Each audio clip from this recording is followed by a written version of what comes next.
Hello friends, welcome to all of you on नेरी study.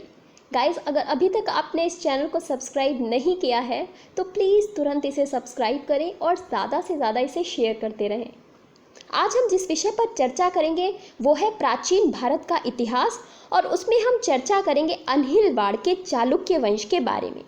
हम चालुक्य वंश के विषय में पढ़ेंगे और इसमें हम पढ़ेंगे कि चालुक्य वंश के कौन कौन से राजा हुए जिन्होंने शासन किया, और ये हमारे लिए परीक्षा की दृष्टि से बहुत ही महत्वपूर्ण है।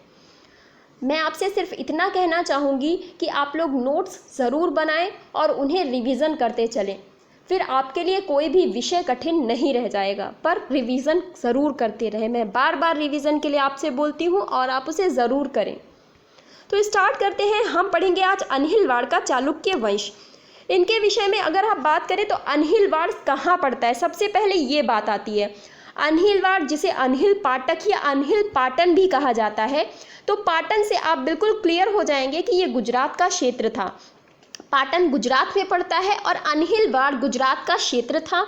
अनहिलवाड़ का चालुक्य वंश, जिसका संस्थापक मूलराज को माना जाता है, इसी ने इस वंश की स्थापना की थी और यही इस वंश का संस्थापक था। अगर हम इनकी राजधानी की बात करें तो अनहिलवाड़ इनकी राजधानी थी और इन्हें अग्नि से उत्पन्न राजवंश कहा जाता है। अग्नि से उत्पन्न, ये शब्द याद रखिएगा, क्योंकि गुर्जर प्रतिहार वंश भी अग्नि से उत्पन्न वंश ही था। अब ये अग्नि से उत्पन्न वंश से तात्पर्य क्या है कि जब भारत में उत्तर पश्चिम जो क्षेत्र था, वहाँ से अरब आक्रमणकारी, मुस्लिम आक्रमणकारी भारत में प्रवेश कर रहे थे, तो ऐसी परिस्थिति में भारत की सीमाओं की रक्षा करने के लिए ये अग्नि से कुछ वंशों को उत्पन्न कराया गया ताकि ये सीमाओं की रक्षा कर सकें। तो इसीलिए इन्हें अग्नि से उत्पन्न माना जाता है। एक हवन कराया गया था, उसी के द्वारा इन वंशों की उत्पत्ति मानी जाती है। इस वंश का संस्थापक मूलराज प्रथम इस वंश का संस्थापक था। अगर हम इनके पिता की बात करें तो कन्नौज में कल्याण कटक का राजपुत्र राजी था, वो इनके पिता थे। माता की बात करें तो इनकी माता चावड़ राजकुल की कन्या थी। चावड़ राजकुल की कन्या इनकी माता थी। अगर हम विजय की बात करें कि किन किन क्षेत्रों पर इसके द्वारा विजय प्राप्त की गई, तो कच्छ के लाखा को मारा, इसे लखराज भी कहा जाता है, तो कच्छ के लाखा को इसने मारा। सौराष्ट्र के चूड़ासम नृपति ग्रह रिपु को बंदी बनाया। ग्रह रिपु को बंदी बनाया गया मूलराज प्रथम के द्वारा, और लाट के राजा वारप्प से युद्ध भी किया था इसने। इसके साथ साथ शाकंभरी के विग्रह राज से इसका युद्ध हुआ। तो शाकंभरी में मैंने चौहान वंश पढ़ाया था, तो चौहान वंश के विग्रह राज के साथ इसका युद्ध हुआ था, मतलब मूलराज प्रथम का युद्ध हुआ था। इनके विषय में इतनी ही जानकारी मिली। इसके बाद जो राजा बना वो बना भीम प्रथम इसके बाद राजा बना। बहुत ज़्यादा प्रभावशाली राजा नहीं था, अभी आपको पता चल जाएगा, क्योंकि ये एक युद्ध से डरकर भाग गया था। तो ये मूलराज का पौत्र था और दुर्लभ राज का भतीजा था। ये इसके बाद राजा बना। इनके शासन की काल की बात करेंगे तो 1021 से 1063 तक इन्होंने शासन किया। 1021 ईस्वी से 1063 ईस्वी तक लगभग 42 वर्ष, 42 ईयर्स का इनका शासनकाल था। और इसी के काल में महमूद गजनवी ने सोमनाथ मंदिर पर आक्रमण किया था। अब आप खुद ही समझ जाएंगे कि ये जो राजा है हमारे लिए क्यों महत्वपूर्ण है, क्योंकि सोमनाथ मंदिर का आक्रमण बहुत ही विनाशकारी घटना थी, और एक ऐसी घटना जिसे आपने इतिहास में ज़रूर पढ़ा होगा। तो इसी के काल में महमूद गजनवी ने सोमनाथ मंदिर को लूटा था, क्योंकि सोमनाथ मंदिर में बहुत सारा धन था, और जो आक्रमणकारी भारत में निरंतर आ रहे थे वो उनका उद्देश्य ही था भारत को लूटना, भारत में लूट करना।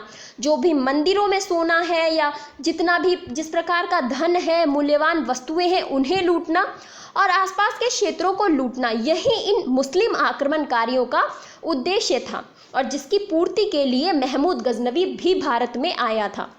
अब इसने क्या किया, जब इसने भारत में प्रवेश किया तो इसने सोमनाथ मंदिर की जो संपन्नता थी उसके बारे में सुना, तो इसने अपना एक लक्ष्य बनाया कि अब मुझे सोमनाथ मंदिर को लूटना है, जो कहाँ है, जो गुजरात में स्थित है। और ये इसके साथ निकल पड़ा। भीम प्रथम को जब इस बात का पता चला, भीम प्रथम को, तो वो डरकर भाग गया कि आक्रमण होने वाला है, मैं पता नहीं कर पाऊंगा या नहीं लड़ पाऊंगा। इसने खुद को पहले ही कमज़ोर समझ लिया और ये डरकर भाग गया। अब जब राजा है ही नहीं, किसी प्रदेश में अगर कोई आक्रमण करने जा रहा है, अगर वहाँ राजा ही नहीं है तो उसे लूटना तो बहुत आसान हो जाएगा। तो वही हुआ कि महमूद गजनवी ने बहुत सारे धन को लूटा, हिंदुओं का वध किया। जब राजा ही प्रजा की रक्षा करने के लिए उपस्थित नहीं है तो उनका वध होगा, उनके धन को भी लूटा जाएगा। तो वो यहाँ पूरी तरह से महमूद गजनवी ने किया, मंदिरों को ध्वंस कर दिया और शिवलिंग व खंडित मूर्तियों को उसने जामे मस्जिद की सीढ़ियों पर लगवाया। क्योंकि जब इसने मंदिर को तोड़ा था तो मंदिर की जितनी भी मूर्तियां थीं वो खंडित हो गई थी, अर्थात कहीं ना कहीं से टूट गई थी। तो हिंदू धर्म में खंडित मूर्ति को मंदिर में नहीं रखा जाता, ये आप सभी को पता होगा। तो मंदिर की जो जितनी मूर्तियां थी वो भी खंडित हो गई, शिवलिंग भी टूट गई। तो ये उनके टुकड़ों को लेकर के गया अपने साथ और इसने जामा मस्जिद की सीढ़ियों पर उन्हें लगवाया कि ताकि जब भी मैं उन पर चलूं तो मुझे ये खुशी मिले कि मैंने ये मंदिर तोड़ा था, इसकी सीढ़ियों, ये शिवलिंग को मैं मतलब मेरे पैरों के नीचे ये शिवलिंग है। तो ऐसी तुच्छ सोच थी इन मुस्लिम आक्रमणकारियों की, जिस सोच के साथ इन्होंने भारत में प्रवेश किया था। आगे बात करेंगे तो गजनवी के आक्रमण के बाद भीम प्रथम ने पुनः शक्ति को स्थापित किया। पहले तो ये शासन छोड़ के चला गया जब ज़रूरत थी प्रजा को, पर नहीं, फिर से अपनी शक्ति को स्थापित करने के लिए आ गया और वापस आकर के इसने मंदिर को भी बनवाया जो पूर्णतः टूट चुका था। तो पहले तो ये मंदिर लकड़ी और ईंटों का बना हुआ था, परंतु बाद में ये मंदिर पत्थरों से बनवाया गया। तो अब जो आप मंदिर देखते हैं वो पत्थरों से बना हुआ है और इसके बाद एक कुमारपाल नाम का इसी वंश का राजा होगा जो इस मंदिर का फिर से पुनर्निर्माण कराएगा। भीम प्रथम ने राजा भोज जो कि मालवा का राजा था उस पर भी आक्रमण किया था और उसको पराजित किया था। भीम प्रथम ने राजा भोज को हराकर मालवा पर अधिकार किया और उसको पराजित किया। इसी भीम प्रथम के सामंत विमल शाह ने माउंट आबू पर, अब ये बहुत ही महत्वपूर्ण प्रश्न है, देखिएगा कि विमल शाह नाम का जो इसका सामंत था उसने माउंट आबू पर 27वां दिलवाड़ा जैन मंदिर बनवाया। आपने बहुत बार पढ़ा होगा कि दिलवाड़ा का जैन मंदिर कहाँ स्थित है, तो माउंट आबू पर स्थित है। अरावली की पहाड़ियाँ यहाँ पर पड़ती हैं और ये राजस्थान का क्षेत्र है, ये राजस्थान में स्थित है। तो आपसे राज्य भी पूछा जा सकता है कि वर्तमान में ये दिलवाड़ा का जैन मंदिर कौन से राज्य में स्थित है, इसको किसने बनवाया था, तो भीम प्रथम के सामंत विमल शाह ने इसे बनवाया था। आगे चलते हैं तो इसके बाद कर्ण नाम का राजा हुआ जो कि भीम का पुत्र था, परंतु ये भी यशस्वी राजा नहीं था, मतलब ये भी प्रभावशाली नहीं था, शक्ति ज़्यादा इसके पास भी नहीं थी।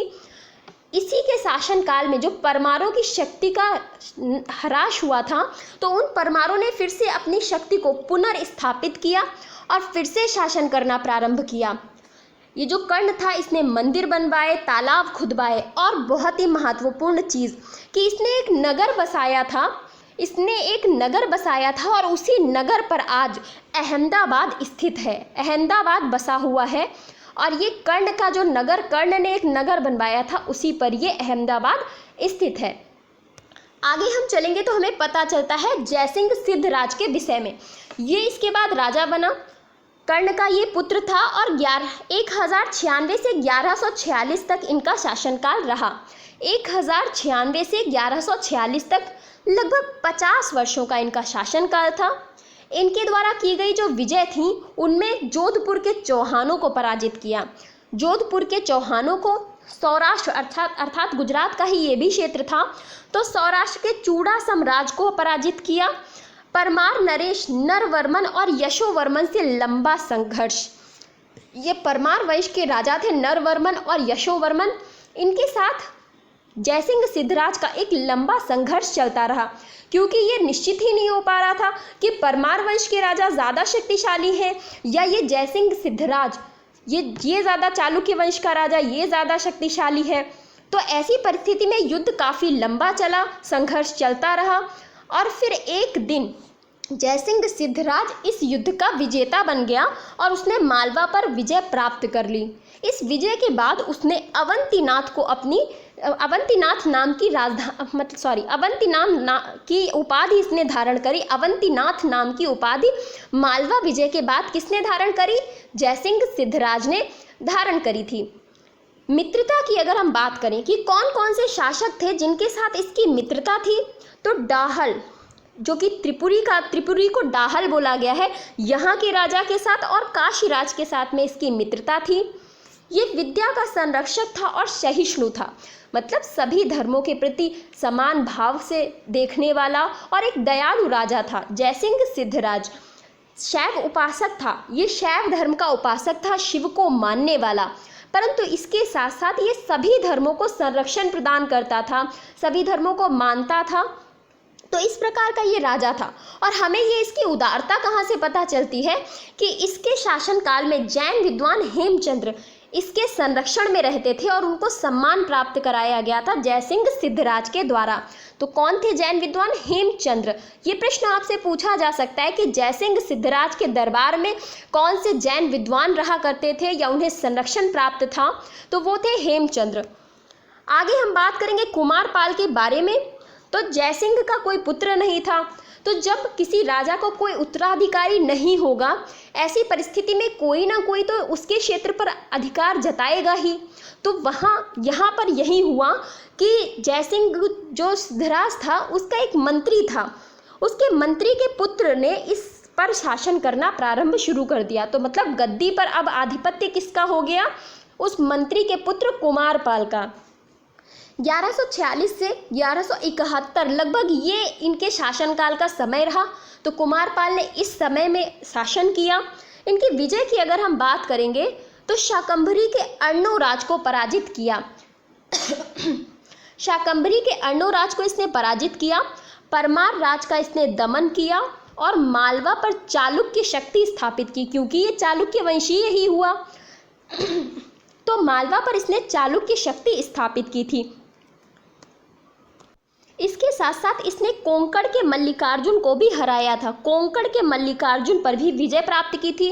और कोंकण कहाँ बोला जाता है? जो गोवा का क्षेत्र है, गोवा के तट को कोंकण तट बोला जाता है ना।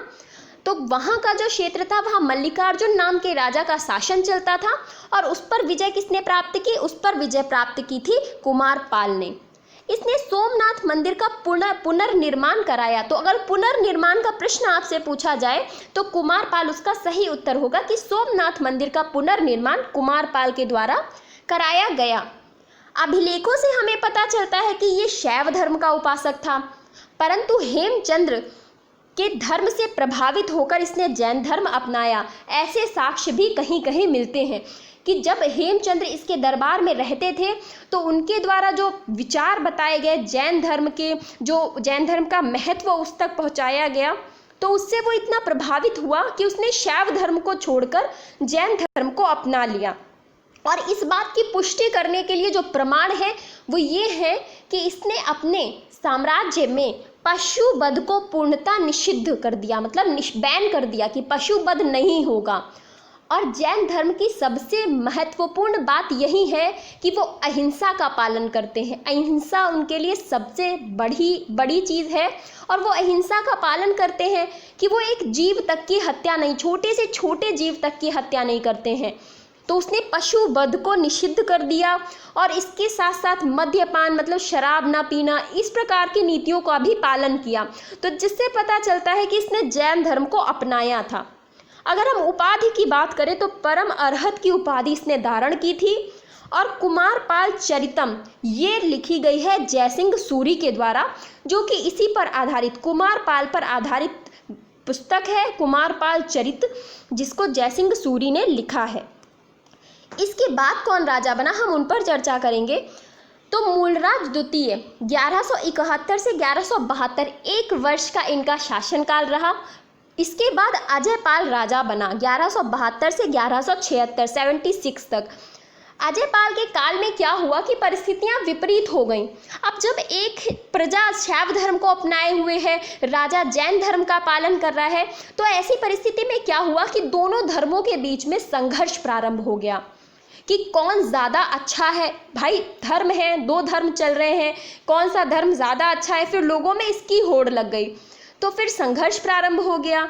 ऐसी परिस्थिति में क्या हुआ कि शैव धर्म थोड़ा ज़्यादा शक्तिशाली बनकर उभरा और उसने जैन धर्म के मंदिरों को नष्ट कराया, जैन भिक्षुओं की हत्या कर दी। इस प्रकार का हमें देखने को मिला जब ये जैन और शैव धर्म के बीच में संघर्ष हुआ। उसके बाद अजयपाल भी कोई बहुत प्रभावशाली राजा नहीं था, ना ही उसकी प्रभा चारों तरफ फैली हुई थी और ना वो प्रतिभा संपन्न था।